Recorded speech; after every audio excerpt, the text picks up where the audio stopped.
Nah, di sini saya akan membawakan materi tentang balon udara.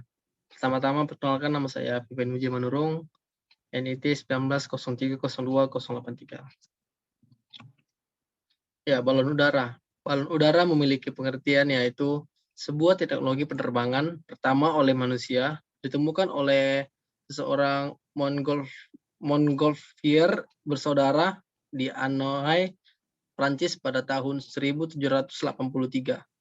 Penerbangan pertama dengan manusia diadakan pada 21 November 1783 di Paris oleh Pilatre de Rozier dan Marquis de Arlandes.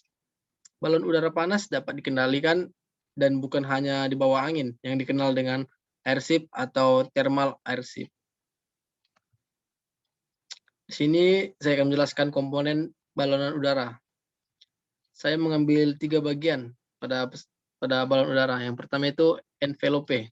Envelope merupakan kantong yang terbuat dari bahan nilon berbentuk balon, tempat udara dipanaskan. Envelope ini berisi udara atau gas ringan, seperti gas hidrogen contohnya, yang berfungsi mengangkat balon udara dari landasan. Dan yang kedua, burner. Burner merupakan alat yang berfungsi untuk memanaskan udara di dalam envelope burner. Burner ini mengatur tekanan dalam kantong udara agar balon dapat diterbangkan dengan ketinggian yang diharapkan. Dan yang ketiga, basket.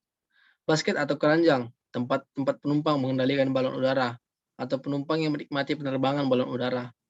Basket dibuat dari bahan yang ringan dan lentur dan terletak di bawah kantung udara. Dan ini merupakan gambar dari bagian-bagian balon udara.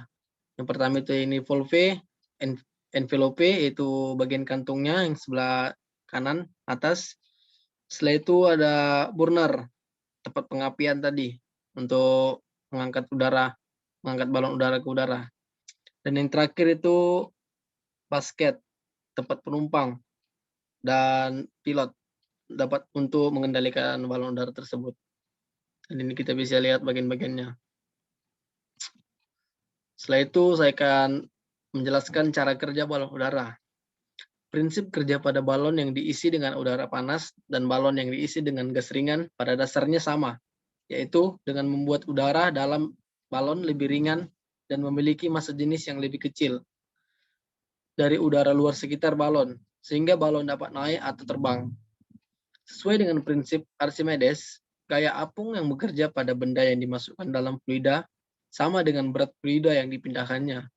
Hal ini sejalan dengan udara sebagai fluida, di mana benda dapat terapung pada fluida jika massa jenisnya lebih kecil dari massa jenis fluida tersebut. Untuk mendarat, udara didinginkan dengan cara mengecilkan burner, tempat pengapian tadi, untuk memasukkan udara panas ke dalam envelope-nya. Udara yang mulai mendingin di dalam envelope membuat balon bergerak turun. Untuk mempercepatnya, pilot akan membuka katup parasut atau parasut valve sehingga udara di dalam envelope lebih cepat dingin.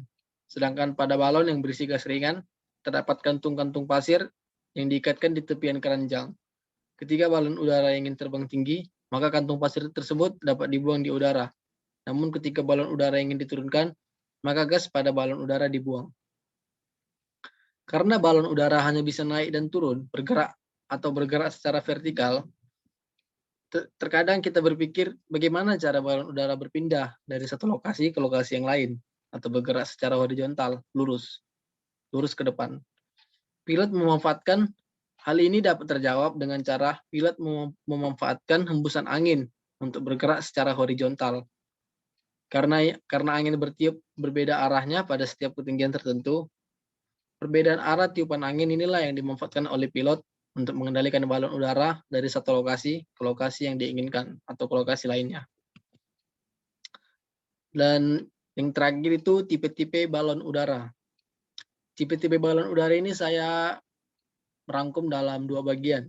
Yang pertama itu balon udara yang diisi dengan udara panas, yaitu balon udara yang mempunyai pembakar yang berfungsi untuk memanaskan udara dalam balon sehingga udara dalam balon menjadi lebih ringan dari udara luar sekitarnya. Dan yang kedua, balon udara yang diisi dengan gas yang memang ringan, yaitu balon udara yang diisi gas yang ringan, seperti contohnya gas hidrogen. Namun kelemahan gas hidrogen ini adalah mudah terbakar. Jika ingin aman, bisa menggunakan gas helium, namun sangat mahal. Dan sekian dan terima kasih yang dapat saya sampaikan dalam presentasi ini. Lebih dan kurangnya saya mohon maaf. Semoga video saya ini dapat bermanfaat dan berguna untuk yang lainnya. Sekian dan terima kasih.